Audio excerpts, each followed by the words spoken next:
இந்த 40 நாள்லேயே தெறிக்க விட்டாரு. அவர் கேட்குற கேள்விக்கு மற்றவங்க யாரும் பதில் சொல்ல முடியல. 5 வருஷம் ஆண்ட தலைமுறை கூட இன்னைக்கு இந்த 2 மாசத்துல அவர் நல்ல ஆட்சி வந்து நல்லபடியாக நடத்துறாரு. இது எங்களுக்கு பெரிய சொந்தம். இந்த ஆட்சி நிலைக்கணும், விஜய் நல்லா இருக்கணும். சூப்பராக செயல்படுது. எதிர்பார்க்காத அளவுக்கு கண்டிப்பாக அவருக்கு ஒரு சொல்யூட் தான். மக்கள் பணத்துக்கு அவர் ஆசையே படமாட்டார். மக்களுக்காக அவர் பணத்தை செலவு பண்ணுவார். ஆனால் மக்கள் பணத்தை அவர் எடுக்கவும் மாட்டார், துண்ணவும் மாட்டார். மெச்சூரிட்டி வரணும், இன்னும் மெச்சூரிட்டி வரணும். ஆமாம் வரணும்.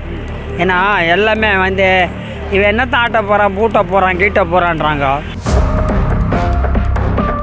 முக்கியமாக எங்களுக்கு பொம்பளை பிள்ளைங்களுக்கு மெயினாக பாதுகாப்பு தேவை.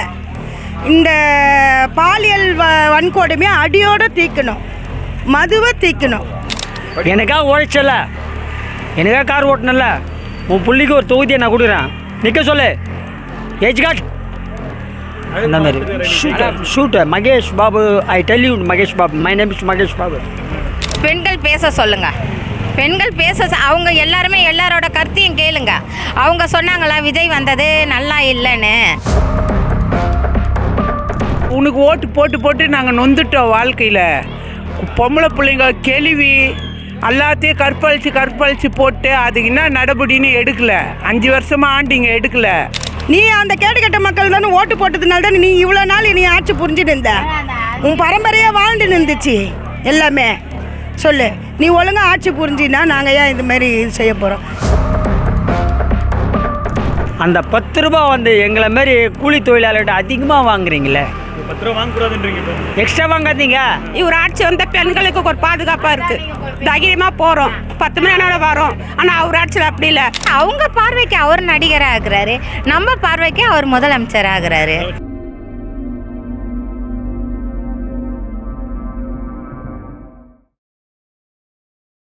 விஜய் அவர்களுடைய இந்த 40 நாள் ஆட்சி எப்படிமா இருக்கு? 40 நாள்லேயே நல்ல நல்ல திட்டம் தான் கொண்டு வந்திருக்காரு. இன்னும் நல்லா ஆட்சி செய்யணும். என்ன இந்த 40 நாள்லேயே தெறிக்க விட்டாரு. அவர் கேட்குற கேள்விக்கு மற்றவங்க யாரும் பதில் சொல்ல முடியல. ஆனால் இன்னும் நல்லா ஆட்சி செய்யணும். 40 நாளில் மக்கள் தெளிவாக இருக்காங்க, பொதுமக்கள் தெளிவாக இருக்காங்க. அவர் வந்து போதைப் பொருளை ஒழிக்கிறாரு, பொதுமக்களுக்கு சேவை செய்கிறாரு, எல்லாமே நல்லா பண்ணுறாரு. அதேமாதிரி குடிக்கிறவங்களுக்கு ஒரு வயசு குறிப்பிடத்தக்கத்துக்கு ஒரு மது பாட்டில் இருந்துருக்கிறாரு. குடியால் எவ்வளோ குடும்பம் பாதிக்கப்படுது. மக்கள் நல்லா இருக்கணும். 5 வருஷம் ஆண்ட தலைமுறை கூட இன்னைக்கு இந்த 2 மாசத்துல அவர் நல்ல ஆட்சி வந்து நல்லபடியாக நடத்துறாரு. இது எங்களுக்கு பெரிய சொந்தம். இந்த ஆட்சி நிலைக்கணும், விஜய் நல்லா இருக்கணும், மக்களுக்கோசம் அவர் போராடுறாரு. அதான் விஜய் ஆட்சி நல்லா இருக்குது. நான் கரெக்டாக பண்ணியிருக்காரு அவர். இது எல்லாமே இது வரைக்கும் எந்த குறை இல்லாமல் பண்ணியிருக்காரு கரெக்டாக. அவர் நல்லபடியாக பண்ணுவோம், நாங்களும் நம்புகிறோம். நல்லபடியாக நல்லது தான். பசங்களுக்கும் சரி, எல்லாருக்கும் அவ்வளோ சேஃபாக இருக்குது. லேடிஸ்க்கும் இன்னும் நல்லா சேஃபாக இருக்குது. அது அவர் பண்ணுறது எல்லாமே நல்லா இருக்குப்பா. பொம்பளை பிள்ளைங்களுக்கோ குழந்தைங்களுக்கோ நல்லா சுகாதாரமாக இருக்குது, நல்லா ஆரோக்கியமாக பார்க்குறாரு, நல்லபடியாக இருக்கோம். ஃபஸ்ட்டு இருந்த ஆட்சியோட இப்போ இருக்கிறதுக்கு நல்லா இருக்குது எங்களுக்கு. அவங்க என்ன சொல்கிறாங்கன்னா விஜய் ஆட்சியில் தான் வந்து மக்கள் ரொம்ப கஷ்டப்படுறாங்க. அதெல்லாம் இல்லை. இது வந்து அவங்க செய்கிற சதி, பின்னால் இருந்து அவங்க செய்கிறாங்க, அந்த சதி செய்கிறாங்க. விஜயை வந்து கட்சியை விட்டு இது ஆட்சியை கழிச்சுன்னுட்டு அவங்க செய்கிற சதி தான். அதெல்லாம் அவர் செய்யலை. அவர் நல்லது தான் செய்கிறாரு. மக்களுக்காக நல்லது செய்வார். பாட்டிங்களுக்கோ அம்மாங்களுக்கோ பொண்ணுங்களுக்கோ எல்லாத்துக்குமே நல்லது செய்வார். அக்கா தங்காச்சி அவருக்கு அம்மா எல்லாத்துக்கும் நல்லது தான் செய்வார். அவர் கெட்டது செய்யவே மாட்டார். நீங்கள் நம்புறீங்களா? நாங்கள் நம்புகிறோம்ப்பா. நம்பி தான் ஓட்டே போட்டோம். அவர் தான் இருக்கணும், நல்லது செய்யணும் மக்களுக்கு. ஒன்றும் நல்லா செய்யணும். அவர் நல்லா தான் இருக்குது, நல்லா தான் இருக்குது. எங்கள் இடத்துல வந்து போதைப் பொருள்லாம் கொஞ்சம் ஒளிஞ்சிருக்கு. யாரும் அதெல்லாம் விற்பனை பண்ணுறதில்ல. ரொம்ப கடுமையான நடவடிக்கை தான் எடுத்துருக்குறாங்க. அதெல்லாம் ரொம்ப மகிழ்ச்சியாக தான் இருக்குது. இன்னும் ஒன்று கொஞ்சம் ரவுடிசம் கொஞ்சம் இருக்குது. அதெல்லாம் இன்னும் கொஞ்சம் அடக்குனா கொஞ்சம் நல்லாயிருக்கும். ஆனால் முன்னோட இப்போ பரவாயில்ல, சூப்பராக செயல்படுது. எதிர்பார்க்காத அளவுக்கு கண்டிப்பாக அவருக்கு ஒரு சொல்யூட் தான். இந்த ஆட்சி சூப்பர் ஆட்சி. ஃபஸ்ட்டில் எதிர்பார்க்குறோம், எதிர்பார்க்குறோம். ஏன் நிலைக்கணும்னு எதிர்பார்க்குறீங்க? சில விஷயங்கள்லாம் வந்து க்யூட்டாக இருக்குது. ஒவ்வொரு விஷயம் என்ன ஒன்று, இந்த தாவக கட்சிக்காரங்க வந்து அதை பண்ணுறாங்க இதை பண்ணுறாங்க, பேப்பரில் நியூஸ் வருது. இது நிஜமா பொய்யா நமக்கு தெரியாது. ஆனால் உண்மையுமே நிஜமாக இருந்தால் அதுக்கு தக்கபடி முதலமைச்சர் எடுப்பார். எனக்கு விஜய் ரொம்ப பிடிக்கும். எனக்கு வந்து பிடிச்ச ஆக்டர் இதுமா ஃபஸ்ட்டு கமலஹாசன், உலகநாயகன். அதுக்கப்புறம் விஜய் பிடிக்கும். ஆட்சிக்கு வந்ததால் விஜய் பிடிக்கல, அவனுடைய ஆக்டிங்லாம் ஆரம்பத்தில் நாளைத்தூர் படம் எடுக்கிறப்போ கிண்டல் பண்ணானுங்க. அந்த படம் ஃபெயிலியர் ஆகி அப்பாட அழுதான். அப்பா என்ன அம்முள் மூஞ்சின்னு சொல்லி என்ன ரொம்ப அசிங்கம் பண்ணுறாங்கப்பான்னு சொல்லிட்டு எஸ்ஏ சந்திரசேகர்கிட்ட அழுதான் நைட்டெல்லாம். ஏய் டோன்ட் ரைட் அதெல்லாம் பார்க்காதடா அப்படிடா, 500 கோடி இன்னைக்கு தோல்வின்னா நாளைக்கு வெட்டிட்டா அவனுக்குன்னாரு. இப்போ முதலமைச்சர் அவரோட செயல்பாடுகள் எப்படி இருக்கும்? மெச்சூரிட்டி வரணும், இன்னும் மெச்சூரிட்டி வரணும். விஜய் அவர்களுக்கு ஆமாம் வரணும். ஏன்னா எல்லாமே வந்து இவன் என்னத்தான் ஆட்ட போகிறான், பூட்ட போகிறான், கீட்ட போகிறான்றாங்க.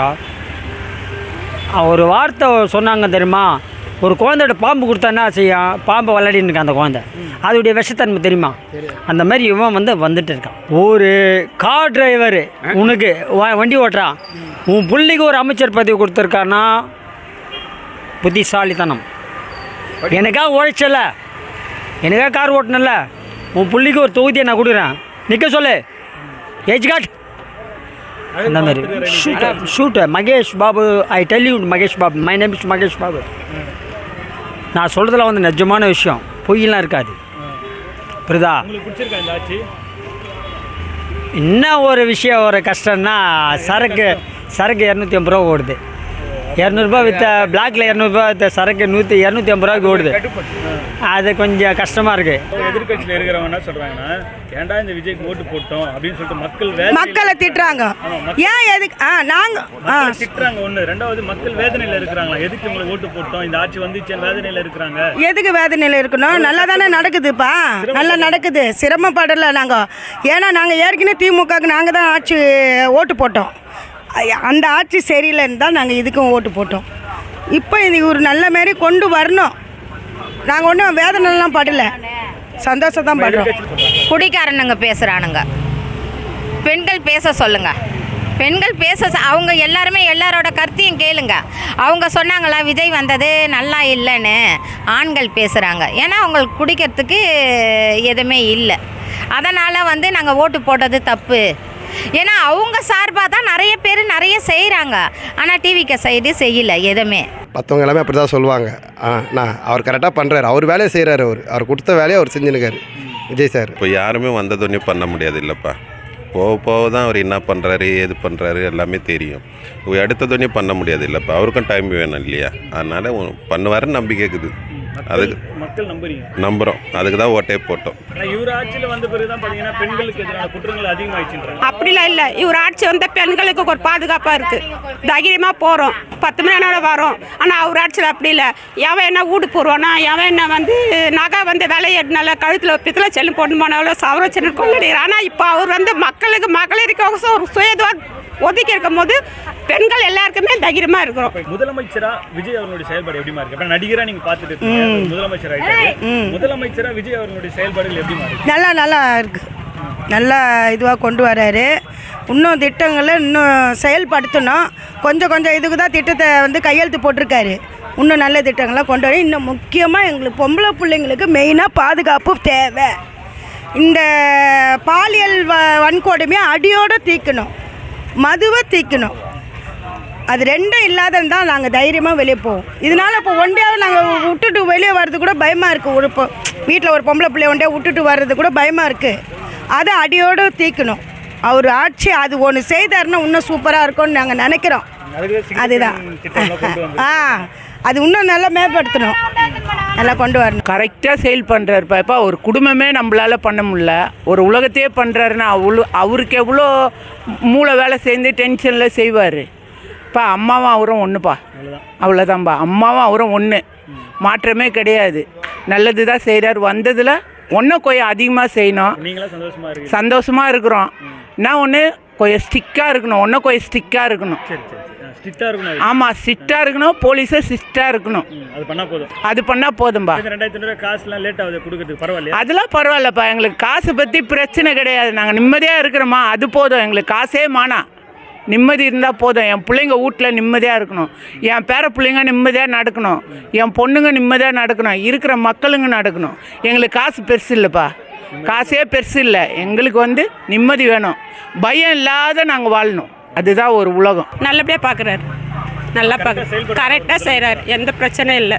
அவர் அந்த நாள் முன்னோர்கள் செய்தவனுடைய மரியாதையை இப்போ செய்தார் இந்த தமிழக ஆட்சிக்கு, அவ்வளோதான். நல்லா இருக்கணும் இனிமேட்டு, மக்கள் சீர்குலையக்கூடாது. நம்ம குடும்பம் மாதிரி அவர் குடும்பம் மாதிரி பார்க்குறாரு. நல்லபடியாக பண்ணுறாரு, எல்லாமே ஒரு விஷயமும் பார்த்து பார்த்து பண்ணுறாரு. மக்களுக்கு இது வேணும், பசங்களுக்கு இது வேணும், பெண்களுக்கு பாதுகாப்பு எல்லாமே கரெக்டாக பார்த்து பண்ணுறாரு அவர். நல்லா தான் செயல்படுறாரு. நாங்கள் டிவியில் பார்க்குறோம், அதை என்னது நியூஸில் பார்க்குறோம். அவர் என்னென்ன பண்ணுறாரு எல்லாமே எங்களுக்கு பிடிச்சி தான் இருக்குது. அப்படி ஒன்றும் எங்களுக்கு மனசில் படல, நல்லதாக தான் படுது. உண்மையாகவே நல்லா இருக்கு. ஒரு பந்தா இல்லை இன்னும் ஒரு நடிகராகவே இருக்கிறாரு. நடிகர் அது அவங்க பார்வைக்கு அவர் நடிகராக ஆகுறாரு, நம்ம பார்வைக்கு அவர் முதலமைச்சர் ஆகுறாரு. ஏற்றுக்கணும். நான் ஃபஸ்ட்டு பேசினது அவர் தான் உட்காருவாரு, உக்காஞ்சிட்டாருன்னு சொன்னேன். உட்காருவாருன்னு சொல்ல, உக்காஞ்சிட்டாரு. இப்போவும் அவர் முதலமைச்சராக அவர் தான் செயல்படுவார். இது எந்த ஒரு கருத்து வேறுபாடே இல்லை. ஆனால் எல்லாருமே ஊற்றி மூட வேண்டியது தான். நல்லபடியாக இருக்குது. அதாவது ஜென்ஸுங்க கூட என்ன சொல்கிறாங்க தெரியுமா, ஐயோ விஜய் ஆச்சுடா, நம்ம போதை பொருள் அடிச்சோட மறைமுகமாக தான் செய்யணும், தெளிவாக அதாவது பப்ளிக்கில் செய்யலை, சரிங்களா? அதனால் இப்போ ரவுடிங்க இது கூட இப்போ எவ்வளோ பரவாயில்ல, மக்கள் தெளிவாக்குறாங்க, லேடிஸுங்களும் நல்லா இருக்கிறாங்க. 40 நாள் ஆட்சி சாதனையா சோதனையா? சாதனை தான், சாதனை பண்ணியிருக்காரு. ஆனால் இனி வர சோதனையில் ஒரு சாதனை புரியணும், புரியுதா? கொண்டு வந்திருக்காரு, கொஞ்சம் கொண்டு வந்திருக்காரு. இன்னும் நல்ல மாற்றத்தை இன்னும் கொண்டு வரணும். சாதனைப்பா, சாதனை மக்களுக்காக அவர் சாதனை பண்ணுறாரு. அம்மா பண்ணுறது அவர் பண்ணுறாருப்பா. ஆமாம், ஜெயலலிதா அம்மா எப்படி பண்ணாங்களோ அதேமாரி அவர் பண்ணுறாரு. ஆமாம், அம்மாவும் அவரும் ஒன்று தான், எந்த மாற்றமே கிடையாது. இது சாதனை தான், சோதனைலாம் ஒன்றும் இல்லை. சோதனையில் இருந்து தான் இப்போ சாதனையாக எடுக்க முடியும். இப்போ யாருமே ஒரு கஷ்டத்தில் இருந்தால் அந்த கஷ்டத்தை உணர்ந்து தான் ஒரு மனுஷன் தெளிவுபடுத்துவான். அதே மாதிரி தான் விஜயம். இப்போ அவர் சோதனையிலேருந்து கடந்து வந்துட்டார். இனிமேல் அவருக்கு எல்லாருமே சாதனை தான். ஆமாம், எல்லாம் சாதனையாக தான் இருக்காங்க. சாதனை தான். சாதனைனா இப்போ எங்கள் ஏரியாவில் மதுன்றது ஒழிக்கவே முடியாது. அது ரொம்ப காலையில் தொடங்கி நம்ம நைட்டு வரைக்கும் ஓடின்னு தான் இருக்கும். கெஞ்சா என்னென்னவோ அதெல்லாம் இல்லை. இப்போது எங்களுக்கு கண்ணுக்கு தெரிஞ்சு பார்க்கும் போது நாங்கள் அதை பற்றி பேசி தானே ஆகணும். இப்போ அதெல்லாம் விற்கிறது இல்லை. அதுதான் ரொம்ப சந்தோஷமே.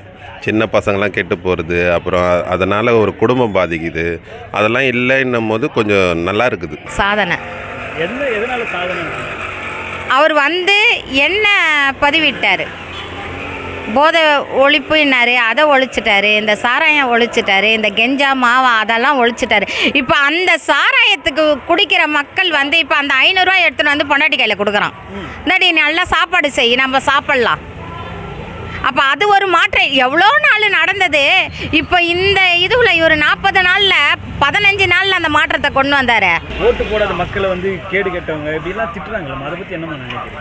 ஓட்டு போடுற மக்களை கேடு கட்டவங்கன்னா அப்போ நாங்கள் கேடு கட்டவனா, நாங்கள் அந்த கேடு கட்டவங்க தானே ஆட்சி உங்களை உட்கார வச்சோம்.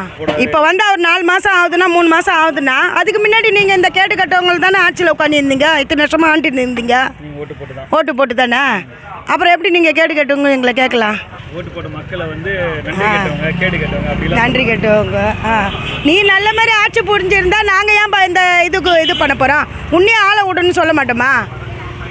உன் ஆட்சி சரியில்லைன்னு தானே. உன் ஆட்சியில் நல்ல இது கிடையாது. எல்லாமே பாலியல் தொல்லை தான் அதிகமாக. பொம்பளை பிள்ளைங்க 2 வயசு குழந்தையிலேருந்து ரொம்ப அது செய்தியில் நியூஸில் பார்க்குறப்போ பக்கத்து வீடு அக்கவும் கேட்குறப்பெல்லாம் எங்களுக்கு அதிர்ச்சியாக தான் இருக்குது. அந்த மாதிரி நீ புரிஞ்சு இருக்கிற போது நாங்கள் ஏன் இந்த கேடுகட்ட மக்களை ஏன் இவரை கொண்டு வர வைக்கணும்? நீ அந்த கேடுகட்ட மக்கள் தானே ஓட்டு போட்டதுனால தான் நீ இவ்வளோ நாள் நீ ஆட்சி புரிஞ்சுட்டு இருந்த. உன் பரம்பரையாக வாழ்ந்து நின்றுச்சு எல்லாமே. சொல்லு, நீ ஒழுங்காக ஆட்சி புரிஞ்சின்னா நாங்கள் ஏன் இது மாதிரி இது செய்ய போகிறோம்? அப்படி கிடையாதுப்பா. உனக்கு ஓட்டு போட்டு நாங்கள் நொந்துட்டோம் வாழ்க்கையில். பொம்பளை பிள்ளைங்க கேள்வி எல்லாத்தையும் கற்பழிச்சு போட்டு அதுக்கு என்ன நடபடின்னு எடுக்கலை. 5 வருஷமாக ஆண்டிங்க எடுக்கலை. இப்போ அவர் எடுக்கிறாரு. இது மக்களுக்கு செய்யணும், இது பொம்பளை பிள்ளைங்க நல்லா நடக்கணும், சின்ன 3 வயசு குழந்தைய இருந்தாலும் ஆரோக்கியமாக இருக்கணும்னு அவர் எடுக்கிறாரு. அவங்க ஆட்சியில் செய்தது ரொம்ப இதுப்பா. அப்படின்னா எல்லாருக்கும் ஒரு வாய்ப்பு கொடுக்கணும். அதுதான் எங்களோட இது. இருந்தவங்களே இருந்து என்ன பண்ணாங்கன்னு தெரியும். இப்போ அவர் வந்து என்ன பண்ண போகிறாருன்னு பார்க்க தான் போகிறோம். சரி ஒன்றைக்கு வாய்ப்பு கொடுக்கணுன்றதுனால தான் அவருக்கு மக்கள் வாய்ப்பு கொடுத்துருக்குறாங்கன்னு எங்களோட கோரிக்கை. இப்போ உதயநிதி அவர்களுடைய செயல்பாடு எப்படி இருக்கு? எதிர்க்கட்சி தலைவராக இருக்கு. புரியல. உதயநிதி அவர்கள் வந்து கேள்வி எழுப்புறாரு. உதயநிதி அவர்கள்னாக்கா அவங்க வந்து தலைமுறையாக எடுத்துன்னு வராங்க. சரியா, இதே வந்து போர் அடிச்சிடுச்சு. இப்போ என்ன சொன்னால் கருணாநிதிக்கு பதிலாக முக ஸ்டாலின் மேலே அவங்க புள்ள வாரிசு. இப்போ இதே அதிலே வந்துனே இருந்தால் அப்புறம் மக்கள் எப்படி ஒரு தெளிவு விழிப்புணர்ச்சி வர்றது? அல்லது இது வந்து ஒரு தனி கட்சி சுயேட்சை, அவர் வந்து நடிகை இல்லாத ஒரு தனி மனிதனாக நின்று இந்த ஆட்சி ஜெயிச்சு மக்களுக்கு நல்லா செய்வாருன்ற நம்பிக்கையில் மக்கள் தெளிவாக இருக்கிறோம். அவ்வளோதான். ஆமாம் ஆமாம். வந்த பிறகு அம்மா உணவுகள்லாம் செயல்படுத்தணும் அதெல்லாம் சொல்லிடுறாரு. அது சூப்பர். அந்த அம்மாவோட இது பழைசு அவர் கொண்டு வந்தார், அது சூப்பர். எங்கள் எதிர்பார்த்தோம். அது கொண்டு வந்தது எங்களுக்கு ரொம்ப சந்தோஷமாயிடுச்சு. அவர் திமுக ஆட்சியில் அது இல்லாத அடியோடு இல்லாத இருந்தது. ஆனால் இப்போ திருப்பியும் அது நல்ல மாதிரி கொண்டு வந்து சாப்பாடும் வந்து குவாலிட்டி நல்லா அதிகமாக கொடுத்துருக்காருன்னு தெரிஞ்சது எங்களுக்கு சந்தோஷமாக இருக்குது. நாங்களே இப்போ வெளியில் ஒரு கடைக்கு போனோன்னு வச்சுக்கோ, அந்த நேரம் நாங்கள் ஹோட்டலில் பூந்து ஒரு சாப்பாடு இவ்வளோவான்னு சொல்லிட்டு சாப்பிட காசு இப்போ இருக்கிற பட்ஜெட்டுக்கு சாப்பிட முடியும். 50 ரூபா 100 ரூபா ஹோட்டலில் போனாலே ஒரு 150 ரூபா சோறு சாப்பிட பிடிக்காது. இன்றைக்கி அந்த நேரம் பசி ஆற்றுறதுக்கு நாங்கள் 5 ரூபா 10 ரூபாலே முடிச்சுக்கிறோம். ஒரு கடைக்கு தூரமாக போனோம்னா அது சூப்பர். உங்களுக்கு இந்த ஆட்சி பிடிச்சிருக்கு எனக்கு. இதுக்கு முன்னாடி இருந்த ஆட்சிக்கும் இந்த ஆட்சிக்கும் என்னென்ன வித்தியாசங்கள்லாம் நீங்கள் பார்க்குறீங்க? இப்போ என்னென்னா, இப்போ வீட்டில் பசங்க ஃப்ரீடமாக இருக்குது. இப்போ நானும் இப்போ நைட்டு ஃப்ரீடமாக வேலைக்கு நைட்டு போயிட்டு வரேன். போலீஸ் எனி டைமும் இருக்காங்க. நான் அது ஒரு இதுவாக தில்லாக போயிட்டு வரேன்னா இந்த விஜய் ஆட்சியால் தான் நல்ல மாற்றம் நிகழ்ந்துருக்குன்னு நினைக்கிறீங்க? கண்டிப்பாக. ஆட்சி உங்களுக்கு பிடிச்சிருக்குப்பா. ஆமாம், நல்லது தான் செய்கிறாரு. இதுக்கு மேலேயும் அவர் செய்யணும். எங்களுக்கு மக்களுக்காக செய்வார். மக்கள் பணத்துக்கு அவர் ஆசையே படமாட்டார். மக்களுக்காக அவர் பணத்தை செலவு பண்ணுவார். ஆனால் மக்கள் பணத்தை அவர் எடுக்கவும் மாட்டார், துண்ணவும் மாட்டார். நீங்கள் என்ன கோரிக்கை வைக்கிறீங்க? அவர் வந்து கொஞ்சம் சாதாரண மனுஷாளுக்கு, நடுத்தர மனுஷாளுக்கு, சாதாரண மனுஷாளுக்கு கொஞ்சம் ஃப்ரீடம் தாங்க. என்ன ஃப்ரீடம் எதிர்பார்க்குறீங்க? நாங்கள் வாங்குகிற பொருளில் வந்து எங்களுக்கு நீங்கள் வாங்குகிற சரக்கு காசு கம்மியாக வாங்கணும். ஆமாம், நீங்கள் வாங்குகிற சரக்கு காசு கம்மியாக வாங்கணும். 12 மணி நேரம் வெயிட் பண்ண முடியாதா? அப்போ எப்போ திறக்கணுன்றீங்க? அப்போ இல்லை பழையபடி இந்த 10 மணி திறந்து 8 மணி மூடுறதுலாம் தேவையில்லை. 12 மணிக்கு திறட்டோம், 10 மணி மூட்டோம். கொஞ்சம் சரக்கு பிளாக்கில் ஓட்டத்தை கொஞ்சம் ஃப்ரீ பண்ணி விடுங்க. ஃப்ரீ பண்ணுங்கன்னா எப்படி சொல்கிறீங்க? புரியல. பிளாக்கில் ஓட்டாமல் அதே பண்ணுங்க. அந்த 10 ரூபா வந்து எங்களை மாரி கூலி தொழிலாளர்கிட்ட அதிகமாக வாங்குறீங்களே. 10 ரூபா வாங்கக்கூடாதுன்றீங்க. இப்போ எக்ஸ்ட்ரா வாங்காதீங்க. எப்பவும் போல் 150 50 நீ எடுத்துக்கோ, 200 ரூபாய் நான் தரேன். அது உங்களுடைய கோரிக்கை தான். எக்ஸ்ட்ரா காசு வாங்கக்கூடாது. அது ரொம்ப கஷ்டம். மேலும் வீடியோக்களுக்கான ரியாக்ட் தமிழா யூடியூப் சேனலை உடனே சப்ஸ்கிரைப் பண்ணுங்க. மறக்காம பெல் பட்டனையும் கிளிக் பண்ணுங்க.